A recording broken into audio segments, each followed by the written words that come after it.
आप ये बताइएगा कि चूंकि आप ईरानी सूबा बलूचिस्तान और सिस्तान से ताल्लुक़ रखते हैं, आपको वहाँ के हक़ाइक़ का मालूम है, वहाँ सुन्नियों पर मज़ालिम होते हैं और उसके रद्द अमल में वहाँ के लोग जो हैं वो ईरान से बदला लेते हैं।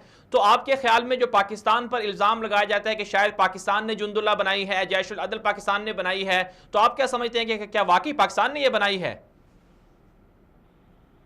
जी नहीं, ये जुंदुल्लाह या उससे पहले हिज़्बुल फुरकान अहले सुन्नत ईरान या कुर्दिश लोग जो लड़ रहे हैं, ये सब तो पैदावार हैं ईरानी सियासत का नतीजे हैं। ये सब लोगों ने खित्ते में और दूसरे मुल्कों में इतना दरअंदाजियां की है और इतने ग्रुप इन लोगों ने बनाया है, जब इनके खिलाफ कोई उठता है तो ये सोच रहे हैं कि किसी मुल्क ने हमारे खिलाफ ये बनाया है। ये उनका सोच है, वो अपने कारकर्दगी की बुनियाद पे सोचते हैं। ऐसा कोई चीज तो पूरे दुनिया पे वाज़ेह हो चुका है कि नहीं है। जितने ग्रुप हैं या ईरान ने खुद बनाया है या उनके सियासत और रवैये के नतीजे में बन गए हैं। पूरे खित्ते में पाकिस्तान अफगानिस्तान से लेकर शाम तक। तो आपके ख्याल में पाकिस्तान की सरजमीन या पाकिस्तान के ऊपर जो इल्ज़ाम है कि पाकिस्तान से शायद ईरानियों पर दहशतगर्दी होती है, हालांकि हमने देखा कि ईरान पाकिस्तान के अंदर दहशतगर्दी करता है, फौजियों को मार देता है, या पाकिस्तान के अंदर कलभूषण जैसे लोग आते हैं, तो ये गलत है कि पाकिस्तान से दहशतगर्दी नहीं हुई, ईरान से पाकिस्तान में दहशतगर्दी हुई है? नहीं, तो ये तो खुलकर ईरानी लोग, ये तो सिपाही पासदारान से लेकर या सुप्रीम लीडर जो महवर मुकावमत के नाम से बनाया हुआ है, ये तो खुलकर वो कहते हैं कि हम पूरे दुनिया में जहां मजलूम है उन लोगों के अस्करी और फौजी लिहाज से हम उसके हिमायत करते हैं। तो वो तो खुल के ऐलान करते हैं, वो खुल के उन लोगों ने बनाया हुआ है दूसरे मुल्कों के खिलाफ। और ये तो जरूरी चीज है, जब आप किसी के खिलाफ कुछ बनाएंगे या किसी कौम के अंदर से मजहबी दबाव में या कौमी लिहाज से किसी को दबाव में लाओगे तो रिएक्शन तो उठेगा।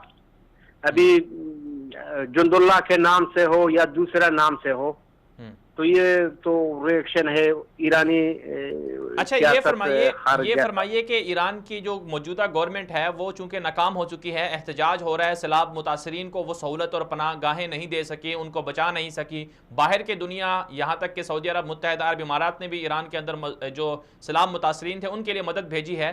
तो आपके ख्याल में अंदर जो ईरानी निज़ाम हुकूमत है उसके अंदर कोई इख्तलाफात हैं, लड़ाई है, सिपाही पासदारान दहशतगर्द बन गई, फिर उसके सरबराह अली जाफरी को मुअत्तल कर दिया गया, फिर हुसैन सलामी आ गए हैं, और फिर साथ में जवाद ज़रीफ और हसन रूहानी इनकी भी आपस में इख्तलाफात हैं कासिम सुलेमानी के साथ।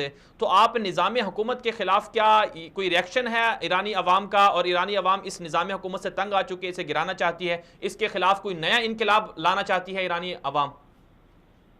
असल में ईरानी अवाम तो थक तो बहुत चुके थे, खास तौर पर ये बड़े सैलाब जो आ गया और सिपाही पासदारान के कारकर्दगी बिल्कुल जीरो था। कुवैत से और मुत्तहिदा अरब अमारात से जो कुछ इमदाद गए उनको भी लूट लिया सिपाही पासदारान वालों ने। अच्छा। और बदले में इराक से शिया मलेशियन और ज़ैनबियोन और फातिमियों ब्रिगेड को भी लाया उधर ही ईरान के अंदर सैलाब के नाम से अपने ताकत को दिखाने के लिए कासिम सुलेमानी और जाफरी ने लाया। तो इसका बहुत बड़ा खराब तासुर गया अवाम के पास और अवाम बहुत बदजन हो गए। इसके साथ दहशतगर्दी और पाबंदियां भी सिपाही पासदारान पे लग गए। तो सुप्रीम लीडर को मजबूरन मोहम्मद अली जाफरी को जो 1.5 साल और उसके वो पे था उसका ड्यूटी का, उसको हटाना पड़ा और सरसीफ हुसैन सलामी को सरलश्कर बनाकर उसको सिपाही पासदारान का चीफ बनाया। तो इसके बारे में हुसैन सलामी के बारे में मशहूर है कि ये उससे बड़ा दहशतगर्द है। ये हुसैन सलामी बड़ा दहशतगर्द है। ये असल में ईरान अब ऐसे हालत में आ गया है तो जो कि किसी पर हाथ नहीं डाल सकता है। सिर्फ उसको ऐसा बंदे चाहिए जो बातें करे। हुसैन सलामी बहुत मशहूर है, ये करने वाला नहीं है, ये सिर्फ डराने वाला है, बातें करने वाला है। जैसे हुर्मुज के आबरा को मैं बंद करूंगा या इजराइल को या सऊदी अरब को या खलीजी ममालिक को इसने धमकी दिया था पिछले साल जब अहवाज शहर में परेड के दौरान पे उधर वो खुदकुश हमले हुए थे। तो ये तो सिर्फ बातें, और अभी फिलहाल ईरान को ऐसा बंदे चाहिए जो सिर्फ बातें करे, और अमली लिहाज से तो ये लोग अब मफलूज हो चुके हैं। ये अभी अपने आप को बचाने के चक्कर पे अभी जाफरी 65 जनरलों के साथ उसका जैसे इसका वो हो गया, 65 जनरलों का भी मुबादला हो गया और कुछ लोगों का अहदे से हटाया। तो ये लोग अब नया फार्मूले के साथ आना चाहते हैं अपने आकाओं से।